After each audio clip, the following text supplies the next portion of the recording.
Hi, I'm Ricky Pryor, editor of the Richmond Register, and tonight on the Pryority Report, we're going to be learning more about Carter G. Woodson, an alumni of Berea College and the father of Black history.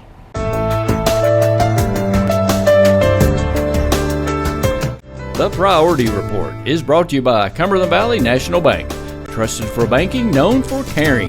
Visit them at cvnb.com. Chenault Vineyards, a place to create beautiful experiences. Visit them online at ChenaultVineyards.com. Shelter Insurance, Ashley Kovaleski. Give her a call, 859-624-0883, located 112 Big Hill Avenue in Richmond. Whitaker Bank, uniquely Kentucky. And KyMedia.net. So Carter G. Woodson came to Berea in the late 1800s. He actually graduated from Berea College with a literature degree in 1904. So one of the things that I think is really fun about Carter G. Woodson, especially in the age of education that we're in now, is he actually was one of our first virtual students in a way. Oh, wow. He completed the majority of his coursework in the last couple of years by correspondence course while he was a principal of a Black high school in West Virginia. So, we think of this age of doing your classes remotely and logging in and turning in your assignments virtually. And yeah, that part's new. The computer part is new, but the completing your assignments remotely and engaging with your teachers from far away, that part isn't very new. So it's fun to think of how Carter G. Woodson was so invested in education that he was actually serving as a teacher and a principal for Black Appalachian children that were the children of coal miners in West Virginia while he was finishing his first degree here at Berea College. Now, we were in the archives and I had a question, and it's kind of amazing what Carter G. Woodson was able to accomplish given his background. It's my understanding that his parents were former slaves that were working, in a coal mine and had no formal schooling, but were they illiterate? And Carter G. Woodson was very much self-taught, right? Self-educated at a young age.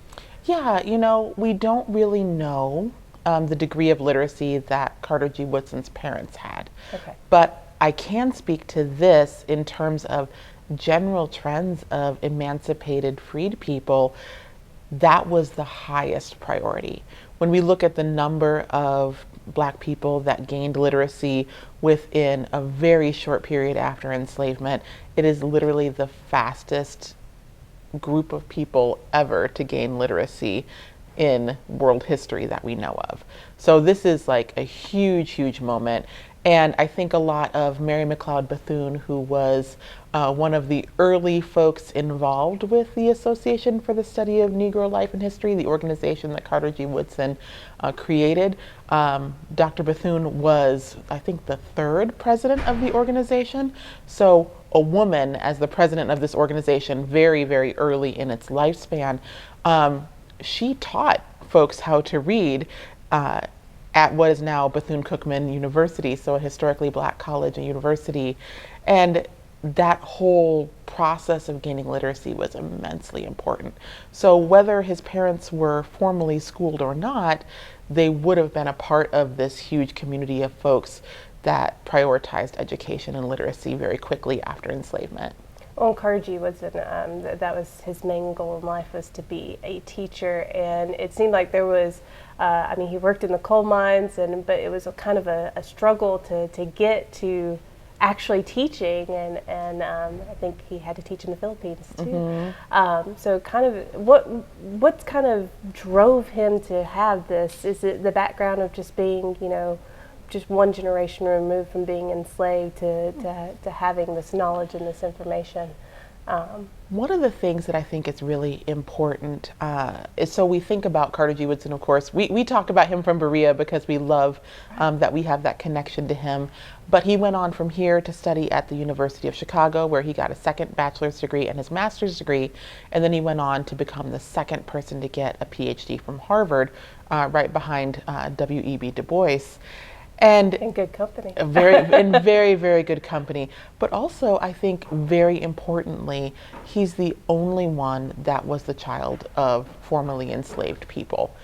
So the fact that education was so important to him, the fact that he looked at people that were like him, that were Black, that were Appalachian, that were coal miners, that were working people, and said they need education just as much as someone who perhaps has more advantages in this world. And so teaching was incredibly important to him, and really resourcing teachers to help them have the best possible materials to be able to teach. And so one thing I think that we don't talk about enough is the degree that, Carter G. Woodson wrote the first Black history textbooks. He wrote the first materials for K-12 teachers to be able to really produce the best quality history for students, to learn the history of their people, to learn literature, to learn the accomplishments of Black Americans as a part of American history and as a foundational piece of what makes our country unique. So I think that that to me has been a very meaningful part of his work. And I think to some degree, the most meaningful part, that's the part of the legacy that I think we are really doing a good job at continuing, that is really, really important. And in fact, last year we had author Jarvis Givens, who is currently a professor at Harvard, come and talk about Carter G. Woodson's work specifically and how he helped resource teachers that created this whole multiple generations of Black teachers that were heavily involved in helping to make sure that Black students knew their history and knew their story. And it's a really important and powerful piece of his work. So it isn't, all the organization and the Journal of African American History, and those things are wonderful. But from the very beginning, the Association for the Study of Now African American Life and History has been dedicated to producing materials to help secondary teachers and not just folks at higher ed. So it's always been a broad understanding of what Black history is. It's amazing, and I didn't know that he was the correspondence student. It makes sense though when you look at the timeline. That's amazing. So why do you think he had even if he was a correspondent, we saw letters where he kept in touch with Berea College. Why do you think that relationship and his time here and kind of stayed with him for his life? Well, I think that the world that Berea was when he was here was a very special place. For Berea to be the first interracial and coeducational college in the South, that was a really important thing.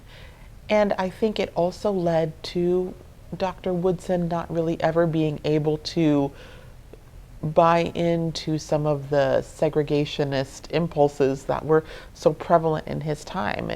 For him, it really was about interracial education and the fact that you can't have equality until everybody is able to interact with each other equally. You can't, raise up Black people above white people. It really has to be something where everybody is working together in common community. And so I think that was really something that made Berea very special.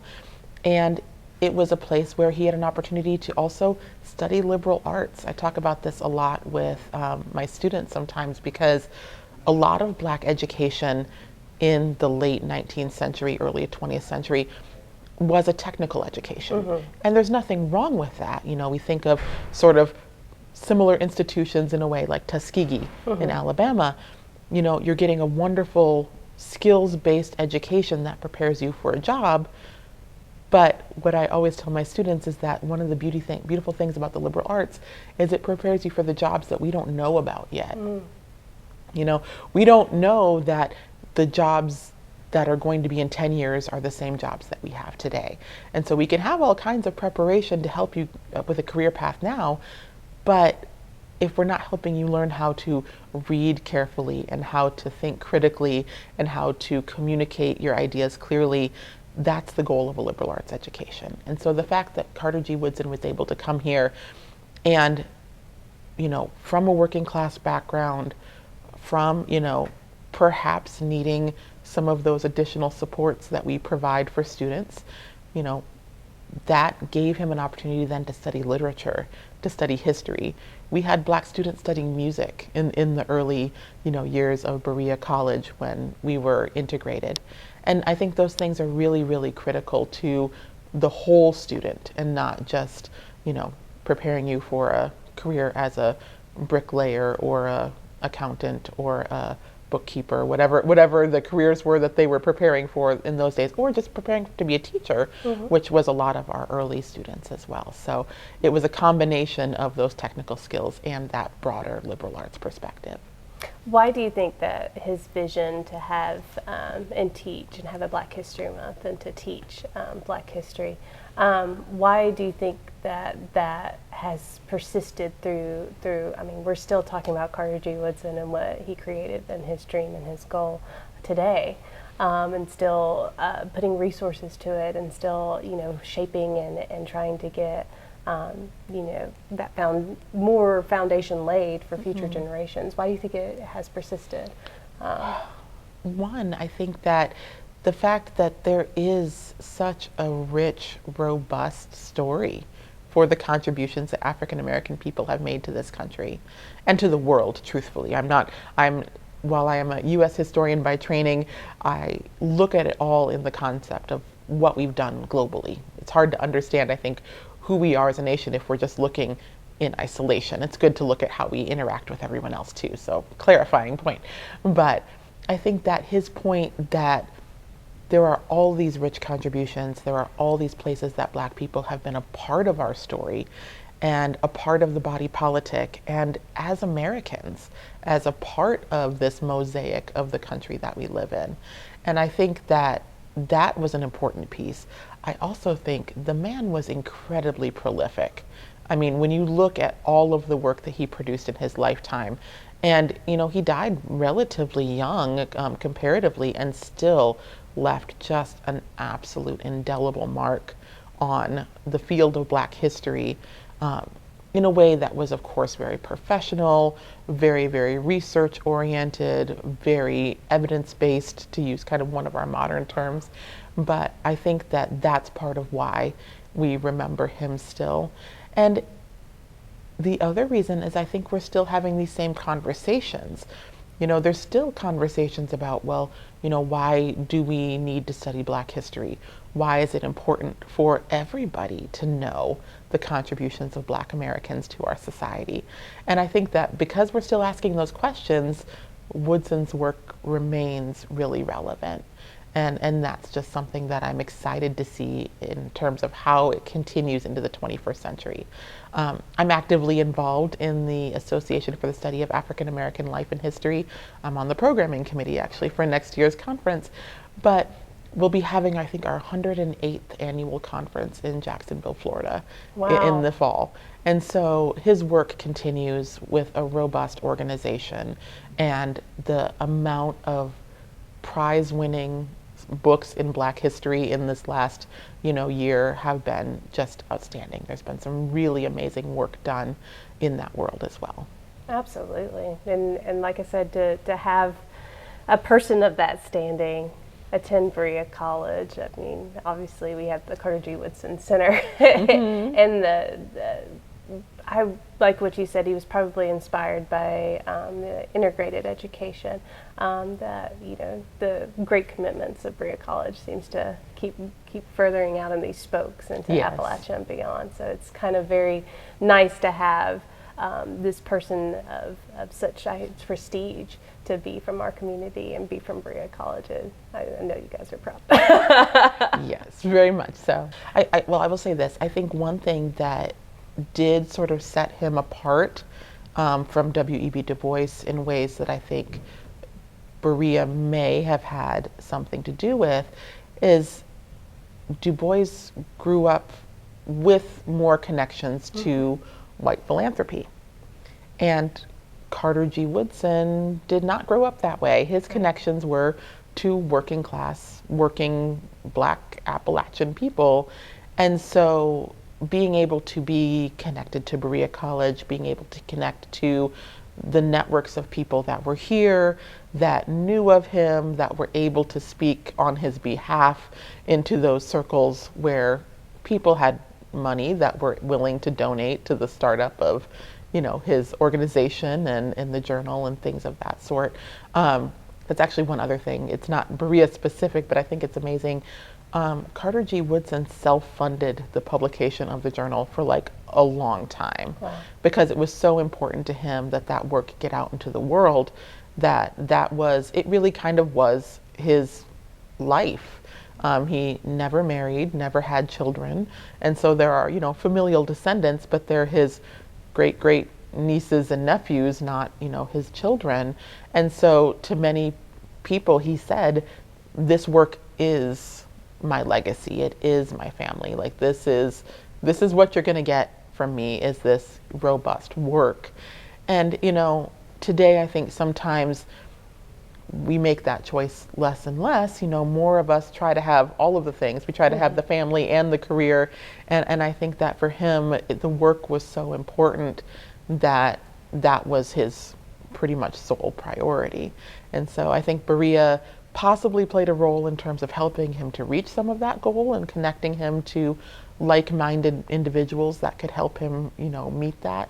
But he definitely really put his money and time where his mouth was and worked hard to make real his vision of what Black history could look like. Well, I mean, definitely, and I think that goes back to the work ethic of Carter G. Woodson. I mean, he worked in the mines and had to delay schooling. I don't think he even started high school until age 18. Yeah. Which, I mean, people. And then he got through it really quick because he was real smart. But yeah, that was definitely a challenge for him. I mean, going into the mines in West Virginia, I mean, that had to have been, obviously difficult, especially when someone is, their mind is in academia. Yeah. But there's an important connection there. I think when you look at Black coal mining towns in eastern Kentucky, many of them had wonderful school systems that had wonderful Black teachers, because the Black coal miners were able to come together and say, we will accept some of these conditions, but we're going to have the best schools for our children, and we're going to have above average housing. And, so they made some demands on their employer to make sure that they got their needs met. And education was always a very high community value. Excellent. Well, it makes sense. I mean, it's something he held near and dear to his heart for the rest of his life, and here we are talking about it. Here we are. Educating others. So that's great. Well, thank you so much.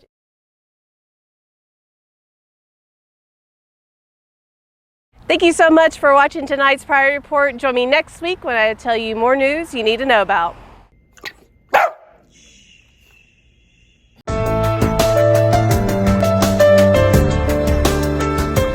The Pryority Report is brought to you by Cumberland Valley National Bank. Trusted for banking, known for caring. Visit them at cvnb.com. Chenault Vineyards, a place to create beautiful experiences. Visit them online at chenaultvineyards.com. Shelter Insurance, Ashley Kovaleski. Give her a call, 859-624-0883, located 112 Big Hill Avenue in Richmond. Whitaker Bank, uniquely Kentucky. And KyMedia.net.